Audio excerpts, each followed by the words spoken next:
গজলডোবার জঙ্গলের কাছে রাস্তার মধ্যে দিনের পর দিন অপরিচ্ছন্ন অবস্থায় পড়েছিলেন এই বৃদ্ধা।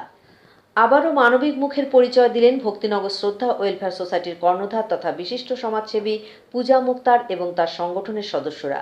সামনেই গজলডোবার জঙ্গল, যে কোনো সময় বুনো হাতি বা অন্য জন্তু জানোয়ারের ভয় রয়েছে।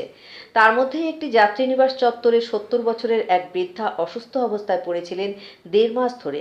এলাকাটির নাম শিমুলগুড়ি। গজলডোবা হাইওয়ের পাশেই সেই বৃদ্ধা দিনের পর দিন অপরিচ্ছন্ন অবস্থায় পড়েছিলেন।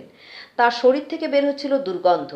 বৃদ্ধা তার নাম পরিচয় বলতে পারছে না, মুখ দিয়ে শুধু ফুলবাড়ি শব্দটি উচ্চারণ করতে পারছেন। সোমবার বিকেলে খবরটি পেয়ে শিবগানে জীব সেবার অঙ্গ হিসেবে পূজা দেবী এবং তার সংগঠনের সদস্যরা শিমুলবাড়ি পৌঁছে সেই বৃদ্ধার চুল কেটে তাকে স্নান করিয়ে পরিচ্ছন্ন করে তোলেন। দুর্গন্ধ নিয়ে দীর্ঘদিন অপরিচ্ছন্ন অবস্থায় পড়ে থাকা বৃদ্ধাকে মানবিক মুখ নিয়ে পরিষ্কার করায় এদিন এলাকার অনেক মহিলা